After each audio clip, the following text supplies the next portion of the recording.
savor and kind of discuss what was this experience, and you know, what did we learn? What did we experience? And you know, just I'd like you to share your impressions and your ideas and your comments and your suggestions and your complaints and anything at all. Alan, Yes. what I really like is to see all those learning processes and also the joy in learning. Uh-huh. I think that's one of the most important things in practicing, in teaching, in everything. So I love to see that. Yeah, and also your development. Also, if I read your books, and you were talking about it, you experienced a real nice development in your way of teaching and your ideas, and that's why I think it's very good possible to study with you for 30 years Well, without getting bored because you are developing all the time, and I think that's an important thing to learn from you also. well, thanks. And people should know that Renee has been applying pianos. He's already got the Pianimals books and has already been using them in his studio for the last several months, and with really outstanding, like exciting results. So it's like that joy in learning that he's talking about. That he's got practical experience of that, and yeah, this. Like Alejandra was talking about, being obsessed about one thing, and then, well, I mean, I did the same. Like I was obsessed with the hand arch, and then I was obsessed with unstable equilibrium, and I wrote a whole book about the thumb. And so, yeah, there's been you go through your obsessions and until eventually you start being able to use all the material and see better what applies in which situation. Yeah. So yeah. So thank you for this. I mean, it's kind of interesting. My father was a medical geneticist, and he was Canada's first medical geneticist. So he basically got in on the ground floor of genetics, and he was a pioneer, and he had a career like that. But he always said, "Well, I was just happened to be in the right place at the right time." And I feel like piano somatics, this applying of Feldenkrais to piano. I happen to be at the right place in the right time, and it's just developing. It's like you're watching this thing grow in front of your eyes, and you're in constant relationship with it and seeing what new applications it can have. So, but I must say that working with people like Renee and all the other students that I work with, it's like you are stimulating me and you're making me progress because you start playing so well that, like, how can I help him play better? We better figure out even more exactly and deeply what's the artistic process at work here while we're trying to interpret these great masterworks of piano literature. So it really is, it's an intellectual challenge, and it's a great stimulation always. Yeah. Thank you. Christine. Um, what you were just saying to Ramon about relying on your innate musicality, but not really going to the depth with shaping every note and working through the musical intention so deliberately and so persistently. And anyway, it really struck a chord. I thought, Uh-huh. oh, that's so familiar. Uh-huh. And to hear the difference, Ramon, in what happened, it was like, that's the music speaking. It was just wonderful. So it was a real inspiration. Great. Yeah, it pays to be rigorous, but as you said, it's very tricky because if you take it a little too far, then you've got that intellect there, but something got squashed in the process. So you want to bring that intellect in, but in a way that opens the heart rather than kind of stifling it. Yeah, and that's really tricky. but that's where I find these physical strategies, they are a great tool in blending the intellectual and the heart, because they allow you to get more rigorous in your musical shaping, but in a way that, because you're intimately physically involved in that shaping process, all of a sudden the heart is opening rather than like feeling squelched by the intellect. Yeah. So it's using the physical to join, using the hands to join the head and the heart. Yeah. Cool. Thank you. Well, I'm Alan? very excited to see how Ramon's Scriabin has changed over the past few weeks. Uh-huh.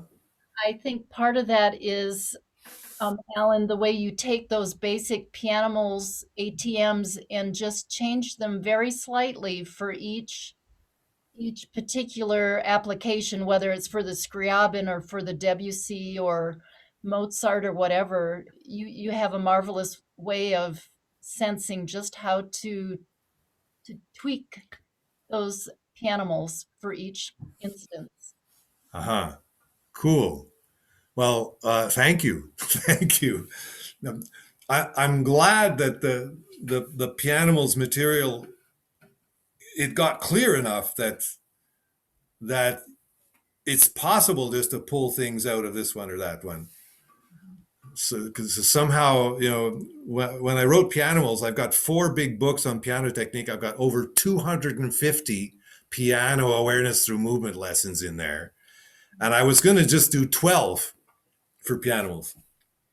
Well, it ended up being 28, but still, somehow the the essence got distilled into a format where it's kind of, yes, you're right. It is easier to pull things out. But I'm glad you noticed that it's a process. So for piano teachers who want to use Pianimals, it's not just like follow instruction B for Bach and follow instruction J for Chopin, etc. It's there's this perception and response. You need to know the materials, and then there needs to be this slight adjustment for every different pianist and every musical situation. I mean, certain pianists will need diametrically opposed solutions to the same problem. Great. Alejandra, you had something to say. Did you not? Grace started talking and somebody else was gonna talk. Who was that? Oh, Kathleen, sorry. Yeah. I'm almost wordless, but I'll give it my best. About a year ago, when I started taking piano lessons again after decades, my hands were a mess. So I Googled Feldenkrais and piano technique. And that search brought me to the craft of playing the piano. And I started reading it. It was like reading a novel for me. I couldn't put it down. And Alan, I am so impressed and must again repeat your ability to apply words to what we're trying to do at the keyboard. Mm-hmm. Instead of just saying, make it sound like this and you play it and then we try. Mm-hmm. No, you're saying, do this and it will sound like that. Mm-hmm. I am just eternally grateful for having encountered you and your lessons. Well, I'm touched. Thank you very much. I'm really happy that you've become a part of the group. It's been wonderful to work with you, and I guess necessity is the mother of invention. When we're 1,000 miles away on a screen, you have to come up with the right words. And I mean, yeah. There's also all the books which been, but I've noticed teaching online, like it's the difference between a Feldenkrais functional integration lesson where you just move the client, and an awareness to movement lesson where you're giving instructions to a whole group. So when we're in this format, I have to become much clearer in my thinking. I really, this has been a honing my own thinking experience for the last 2 years of teaching online and having to, because it's so hard to get a significant musical change when we're, far, far away on a screen. So yeah, it's and again, I guess the trick is not to let the intellect and the words to take over too much, but to use them to stimulate a musical sonority or a musical character or a musical emotion. Yeah. So yeah, language is a powerful tool. Yeah. Anyway, and thanks a lot for saying that. I appreciate it, and thanks by the way for your.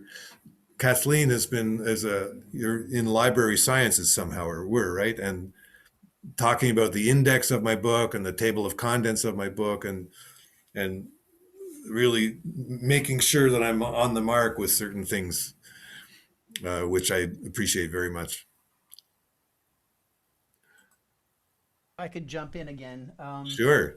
I have to say, I mean, I'm just thinking about the whole 8 weeks. If this had been a single weekend or a week-long thing, I don't think I would have absorbed nearly as much as I did over having these individual focus on a single, or a small section of the various concepts. And it was nice to have, my lesson with Meg in between to sort of like talk about it. Yeah. So I found that aspect of this whole experience really beneficial. I had time to absorb what was just an overwhelming amount of information, but it really was what I was looking for. I think I said to you in an email how my cello teacher was the one that I spent so many years with him, and he just knew what the physical process was. And like Kathleen said, that, if you do this, you'll get that sound.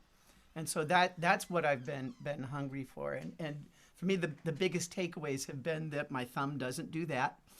And that the forearm moves. And today that the palm, and I kind of missed some of the lessons because I had to turn and just sort of kind of feel what that was like. And it gave me a whole different sense of, I don't have to grab at a chord trying to get the arch going. So I'm planning to take the Pianimals again because Cool. I think I'll absorb more the second time through, and probably you'll have presented in a different way. But even today, when you were doing like the quick little review for people who hadn't been here, I was picking up on nuances because I'd had those 8 weeks of this is where we're going, and now it's like, that's what that meant. So I found this to be just exactly what I was looking for. So thank you. Cool. Thank you, Brian, for being a part of it, and thank you for bringing up this thing about the awareness through piano movement lesson today. Because as I was doing it, I forgot to ask. There are 25 people approximately here who've just finished 8 weeks with me, and then there's a whole bunch of other people who are here for the first time. But my impression was that what I did with the floating arm was actually completely different from what I did the first time, and the lying down stuff was completely different from what I first did, and the thumb thing was completely different from what I did the first time. So I was, but I wanted to check whether you guys felt that this was like.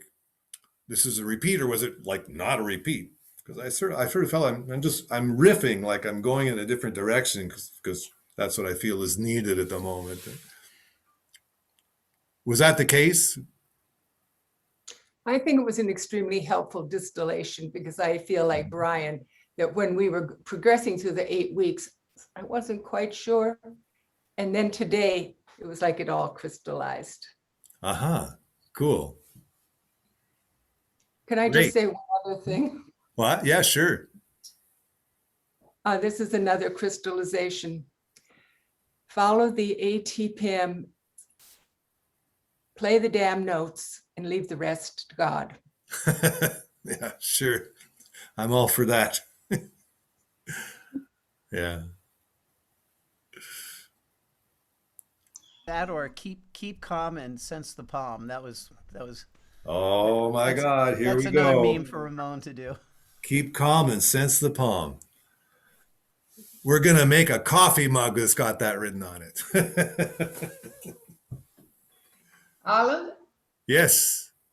This is Ingrid. Hi, Ingrid.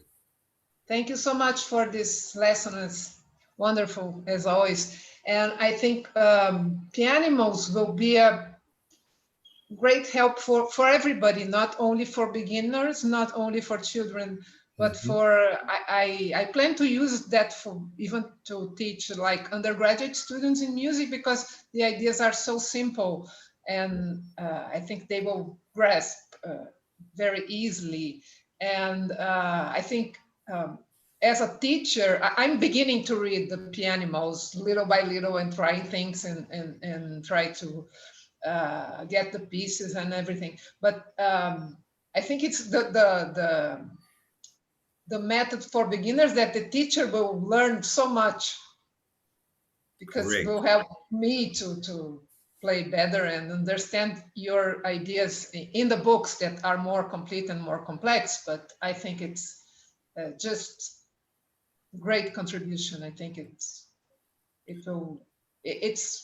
already a success, but Yeah. I mean, it's Fantastic. a Well, lot. I'm glad you noticed, because as I was writing it over the last 2 years, I had that in the back of my mind, like we've got to make this for the pupils and the students. But like if the studio teacher, is going to use these pieces this method effectively, they have to sort of master the materials, and in mastering the materials, they're actually going to probably help themselves a lot. Like, so I didn't know how much to state that overtly in the books themselves, and I ended up not really accenting that side of it, but it was in the back of my mind from the beginning that like there's so many people who've told me, oh, Alan, you've written all these big books, but like who's got time to read them? They're too long. So I was hoping that and people apart from young beginners who just like love my books but never had time to read them would finally get to the material in a practical, usable way. So I'm happy I'm really great if you're going to use this with your undergrads. That's fantastic. That's really great. That's really exciting, actually. I'll tell you later Yeah, what happens. I'm looking forward to hearing about it. Yeah, cool. Hmm. I want to say Pianimals has been to me like a little big school of life in this short time. I took these sessions with you, with all of you, and thanks so much, Alan. I enjoy it a lot, and I live with a lot of learning and different ideas to work on. Wow. Wow. Thank you. School of Life. Wow. Thank you. Wow. I'm very touched.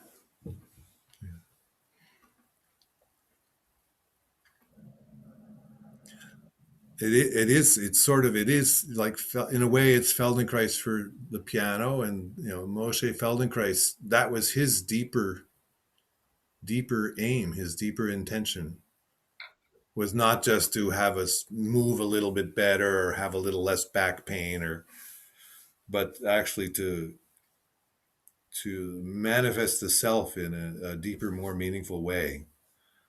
And he had an interesting definition of health. He said, health is being able to realize your unavowed dreams.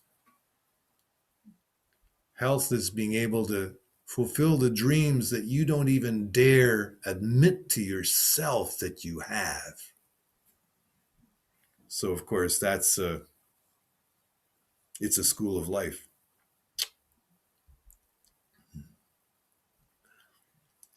So we try to bring a little bit of that here. We try to use Pianimals so that you get to play the piece that you never dreamed that you would ever play.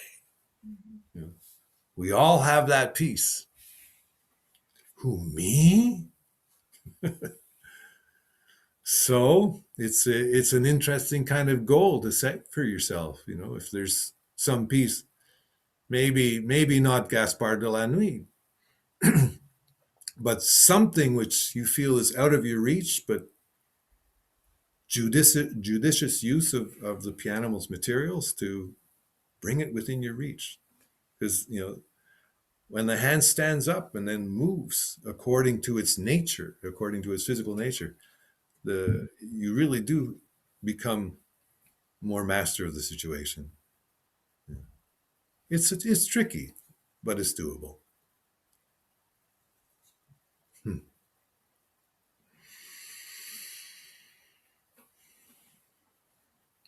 Well, it's been a wonderful evening. I've enjoyed myself immensely. I've enjoyed all of you, and I've enjoyed that journey, that search, that investigation, which is fresh every time. And I'm many of you from the old group. We're going to meet not next week, but in 2 weeks in the first study group. So people who've done the 8 weeks of Pianimals, uh, they actually asked me not to make this the end of it, but we're going to form a study group to continue, which is happening at 4 in the afternoon European time, 2 hours before this session. So some of the old crew we'll see in 2 weeks, and next week we'll start at the same time with Pianimals #1. So to all of you who are new, I extend to you a warm invitation to join us. I should really put the website address in the chat, because with some of you I'm in email communication, and with some of you are just here and not didn't really ever contact me in terms of email, so I don't know how to get in touch with you. So here is that's the website. That's the actual web page where you can sign up for the next iteration of the Pianimals Online Institute, which runs for 8 weeks and starts a week from this evening or this afternoon, or for some of you it's this morning. I don't know what else I need to let you know in terms of logistics, but I do need to let you know just how warmly I feel towards you all, and it's just how special this is for me for us to be able to do this and share this experience. I'm deeply grateful. Thank you very much, Alan. Thank you. So, blessings to you all, and we'll see you somewhere on the road. And please do stay in touch. Send me your questions, your emails. We will have a Q&A about this session, so I'll answer questions and send out the video as usual on Thursday. Good night, everybody. Thank you. Thanks. Bye.